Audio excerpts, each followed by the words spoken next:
vivimos la situación de la masacre en el estado Bolívar, nos embarga el dolor, como a nuestra colega diputada Gladys Guaype, que vimos y sufrimos el atentado contra la vida de nuestros hermanos pemones. Y quiero pedirle, presidente, con su venia, leer parte de este informe que hemos presentado a la Comisión Especial de la Ayuda Humanitaria presidida por el presidente, el diputado, el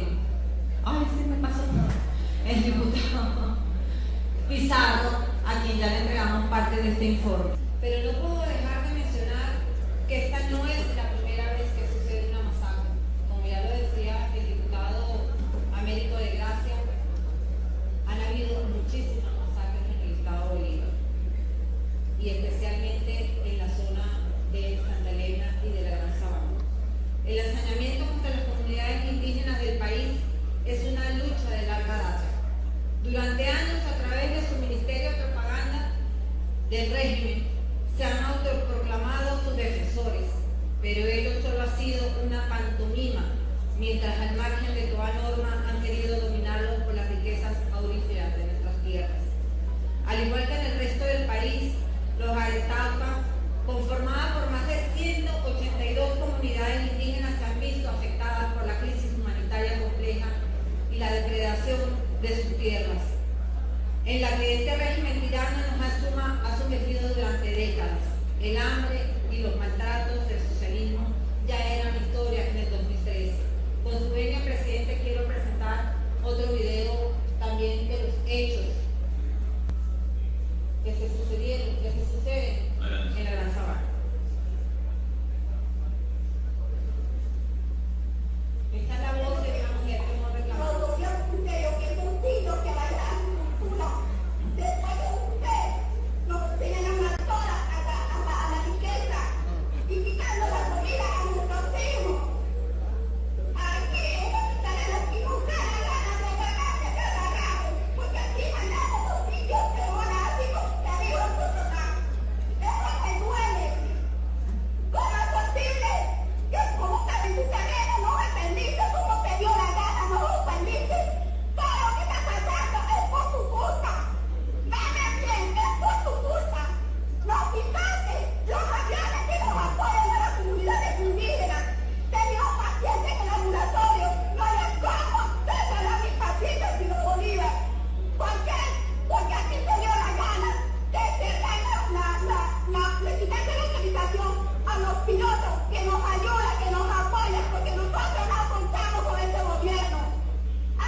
En el 2013.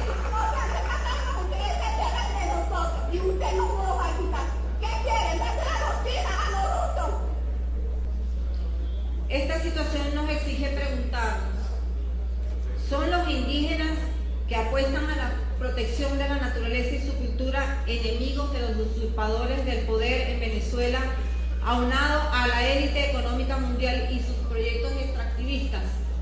Parece que sí, pues han sido calificados como traidores a la patria por oponerse a la economía depredadora del régimen. Sin embargo, esta situación ha trascendido a las organizaciones de base campesinas e indígenas, que no solo son también criminalizados, sino ahora cruelmente asesinados por defender sus tierras y sus costumbres. Desde su creación oficial el 24 de febrero de 2016 como Zona de Desarrollo Estratégico Nacional, los ciudadanos pemones se han opuesto al modelo económico dependiente de la renta extractiva que vulnera derechos humanos y ambientales y se imponen con el arco minero del Orinoco. Modelo en el cual se desdibujan las ideologías cuyo objetivo ha sido ganar la carrera por expoliar las últimas fronteras de recursos biológicos y minerales estratégicos, lugares que son también los territorios tradicionales de los pueblos indígenas. Hoy encontramos entonces a miles de personas afectadas por las consecuencias irreversibles de los desastres socioambientales que la acumulación sin medida de commodities dejan a su paso, siendo una realidad innegable que más que el bienestar nacional se tributa al enriquecimiento particular de los usurpadores a costa de la vulneración del derecho a la vida de los pueblos indígenas. El desarrollo del arco minero ha vulnerado derechos indígenas como la consulta previa, informada y procedimientos de evaluación de impacto socioambiental, tal como fue admitido por el Estado venezolano en las sesiones de la Comisión Interamericana de Derechos Humanos en el 2016. De igual forma, las deudas del régimen en relación a los derechos territoriales de los pueblos indígenas que hasta ahora carecen de títulos colectivos les colocan en un estado de indefensión frente a la expoliación del megaproyecto. Esta fuerza no muere solamente con Charly Peñalosa, y me permito otra vez, ciudadano presidente, pasar un evento que ocurrió hace poco, el 21 de febrero del 2018. Por favor.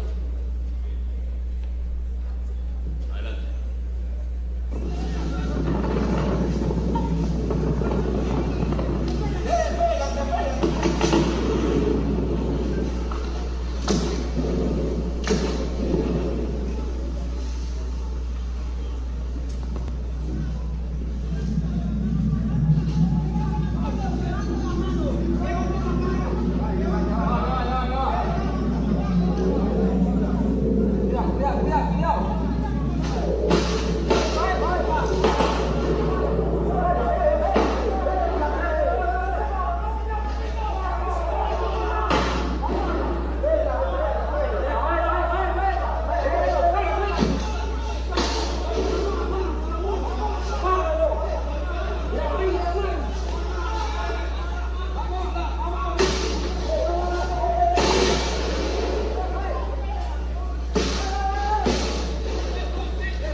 Este video muestra cómo Charly Peñalosa, en el 21 de febrero del 2018, también fue asesinado por defender sus tierras.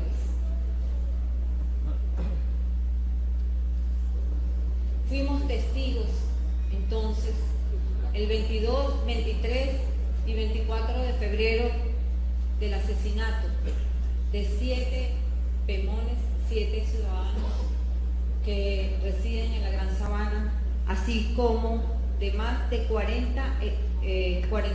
58 personas que fueron detenidas y más de 42 heridos.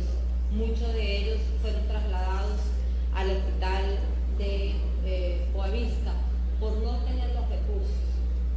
Y nos decían los pemones, y de testigos son los 15 diputados que nos acompañaron, que era una necesidad, una urgencia recibir la ayuda humanitaria, y por eso estaban comprometidos a responder efectivamente para que esa ayuda humanitaria entrara. Ellos sabían que ahí venían medicinas, insumos médicos y alimentos para sus comunidades.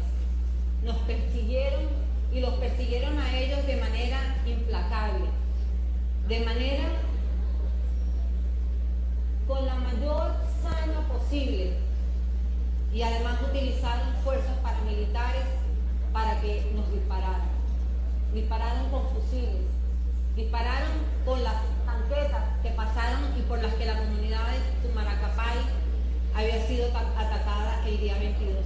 Nosotros estuvimos ahí, todos los diputados estuvimos ahí cuando llegamos a esas tierras hermosas, después de transitar por el estado Bolívar, sabiendo 12 horas estuvimos cruzando el territorio para llegar a la Gran Sabana. No teníamos gasolina, no había gasolina, no había manera de conseguir la gasolina, y tuvimos que pagar cada uno de los carros que veníamos más de $20 por una garrafa de de 10 litros.